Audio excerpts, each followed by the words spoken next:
आज की इस वीडियो में हम लोग शुरू करते हैं फंडामेंटल राइट्स पार्ट 3 भाग 3 जिसको कहा गया है संविधान में। और फंडामेंटल राइट्स बहुत ही अच्छा टॉपिक है जिसको आपको प्रायोगिक परीक्षाओं के लिए प्रतियोगिता परीक्षाओं के लिए अपने बहुत ही महत्वपूर्ण है। तो आप देखिए, ध्यान से देखिएगा, इसको हम लोग अध्ययन करते हैं। तो देखिए, फंडामेंटल राइट से पहले मैं आपको ये बता देता हूँ कि यह जो कहा गया है कि फंडामेंटल राइट्स वो संविधान भाग 3 में कहा गया। किसमें? हमारे संविधान के भाग 3 में वर्णन किया गया है। सही बात है, ये भाग 3 में वर्णन किया गया है और यह मूल अधिकार के रूप में ही प्रदान किए जाते हैं। लेकिन इसमें कहा गया कि इसका उल्लंघन नहीं किया जा सकता है। लेकिन यदि अगर आपका उल्लंघन होता है तो आप आर्टिकल 32 के तहत सुप्रीम कोर्ट और आर्टिकल 226 के तहत हाई कोर्ट जाएंगे। समझ गए? तो आर्टिकल, पहले तो मैं आपको ये बता दूं कि जो अगर आर्टिकल इसका उल्लंघन होता है तो आर्टिकल 32 के तहत सुप्रीम कोर्ट, आर्टिकल 226 के तहत हाई कोर्ट जाएंगे। समझ गए इन चीज़ों को? अब देखिए, पार्ट 3 में क्या कहा गया है कि पहले देखिए हम अधिकार कितने प्रकार के होते हैं, क्या होते हैं, इन सब चीज़ों के बारे में अध्ययन कर लेते हैं। तो अधिकार जो है वो आपको कई अधिकार दिए जाते हैं। जैसे देखिए, एक अधिकार हो गया आपके मानव अधिकार, प्रकृति अधिकार, कानूनी अधिकार, फिर मूल अधिकार।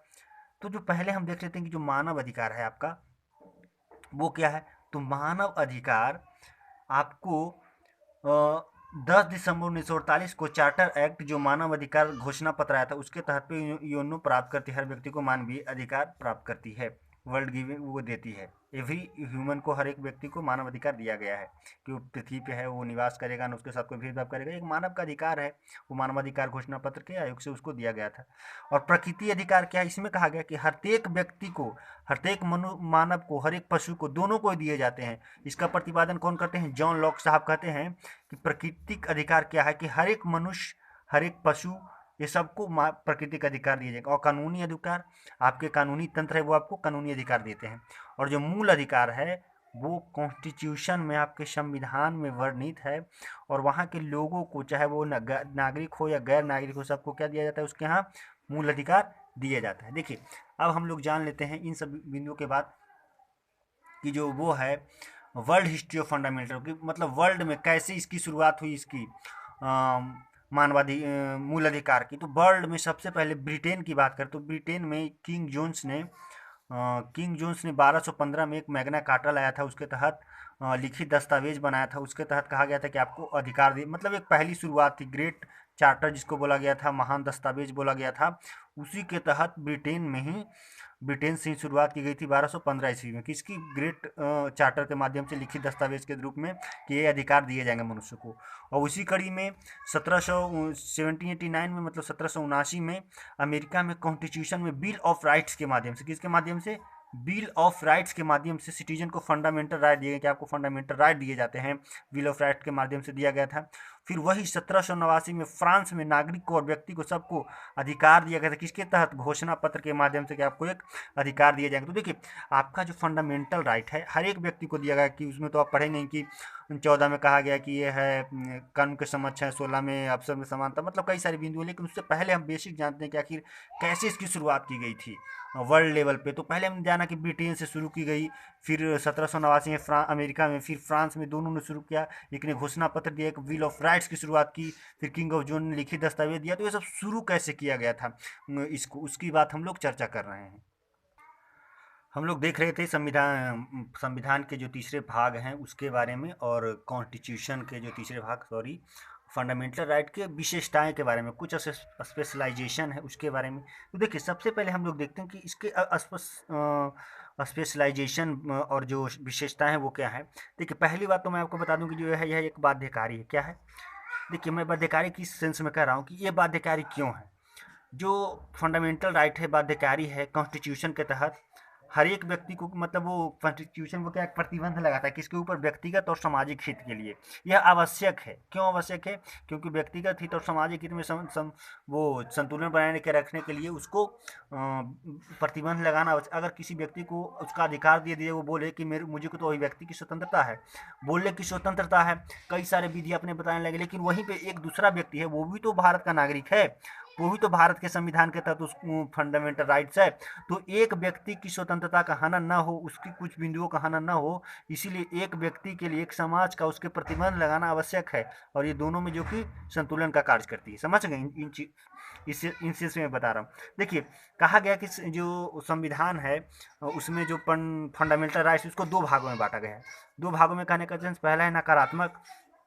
नकारात्मक क्या हुआ कि राज्य की शक्ति को सीमित करते हैं, जैसे कि ये बात हुआ, और उन्हें लोगों को जीवन में हस्तक्षेप करने से रोकते हैं। मैं क्या कह रहा हूँ कि अगर आपके पास कोई ऐसा शक्ति हो कि आपके पास अभिव्यक्ति की स्वतंत्रता हो, कहीं घूमने की स्वतंत्रता हो, कोई राज्य आपको राज्य उस पर रोक लगाता है। राज्य कहने का मतलब वहाँ की प्रशासन, उन सब जो भी गतिविधि उस पर आप रोक लगाते हैं कि आप कोई भाषण दे रहे हैं, कोई ऐसा सभा कर रहे हैं, तो उसमें राज्य का भी वो नहीं हो, क्योंकि आपको ये शक्ति है, आपके अधिकार के तहत कहा गया है कि आप क्या कर सकते हैं। ये सब सारी काम कर, मैं आर्टिकल 19 में आपको ये सब बताऊंगा।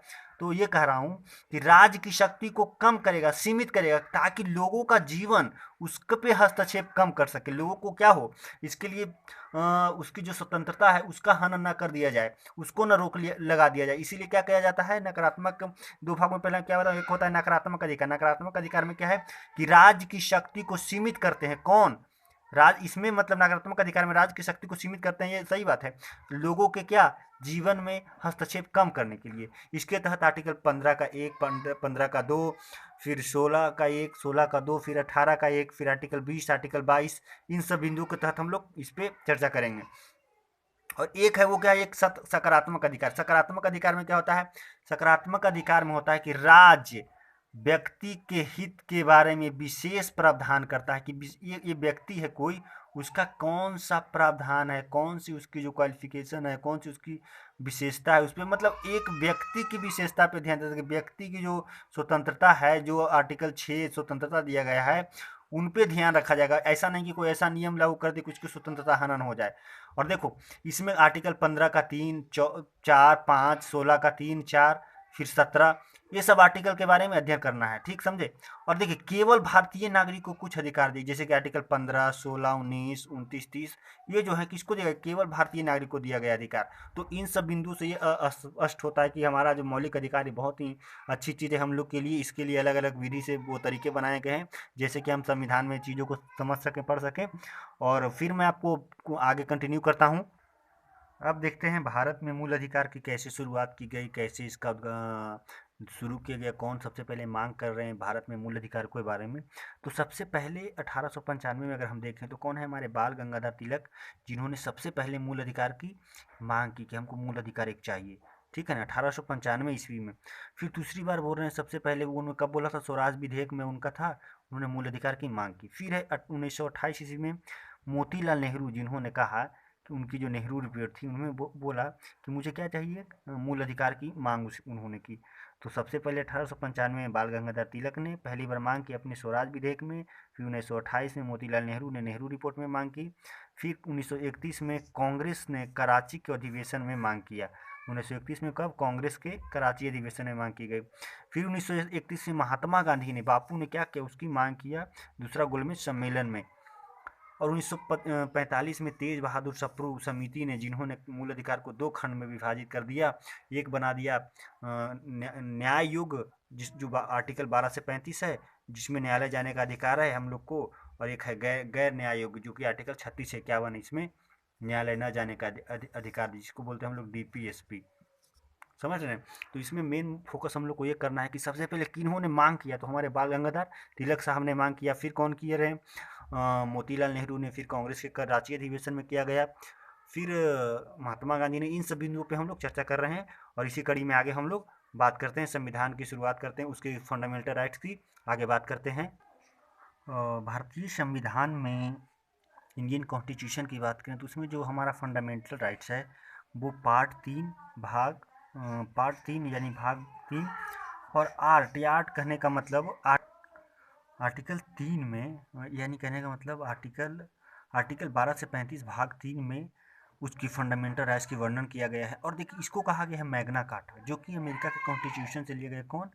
जो पार्ट 3 है वो अमेरिका के कॉन्स्टिट्यूशन से लिया गया है। इतना बात समझ में आ गई।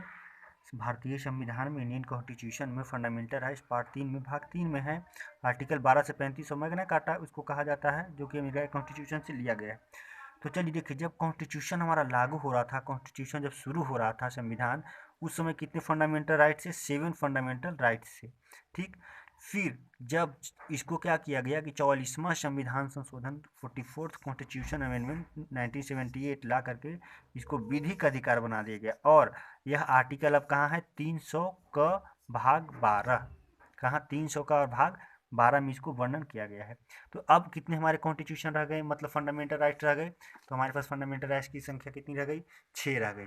तो देखिए, उसके हमको एक बार रिवाइज कर लेते हैं, पढ़ लेते हैं। तो पहला जो है समानता का अधिकार, राइट टू इक्वलिटी, उसको आर्टिकल 14 से 18 में हम लोग अध्ययन करते हैं। फिर है स्वतंत्रता का अधिकार, आर्टिकल 19 से 22। फिर शोषण के विरुद्ध अधिकार, आर्टिकल 23 से 24, किसी को शोषण हुआ उसके विरुद्ध अधिकार दिए गए हैं। धार्मिक स्वतंत्रता का अधिकार, किसी भी व्यक्ति को कोई सा धर्म मान सके, उनका अधिकार दिए। कब? 12 से 25 से 28 के बारे में। और आर्टिकल सांस्कृतिक शिक्षा का अधिकार कब किस में दिया गया है? सांस्कृतिक शिक्षा ये सब का अधिकार आर्टिकल 29 से 30 में।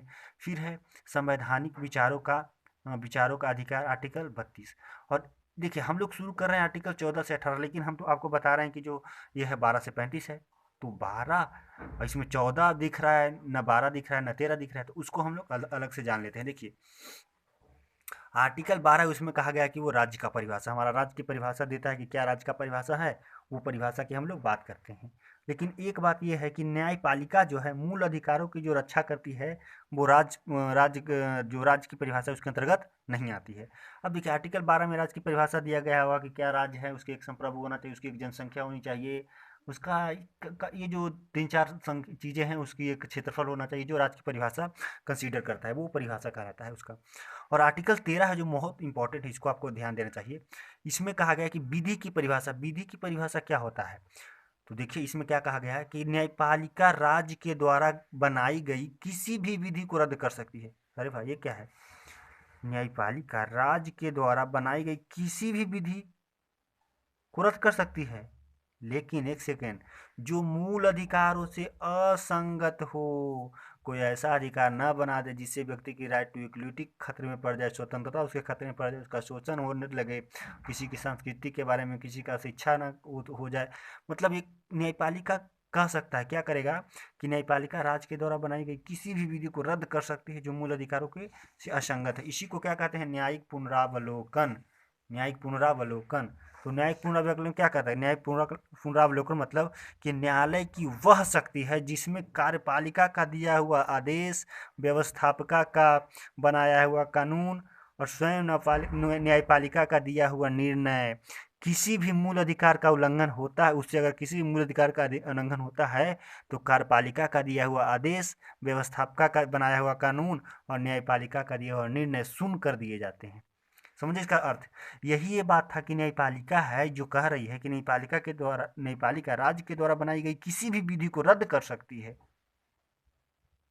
किसी भी विधि को जो कि मूल अधिकारों से असंगत हो, जो मूल अधिकार से असंगत हो, उसको न्यायिक पुनरावलोकन कहते हैं।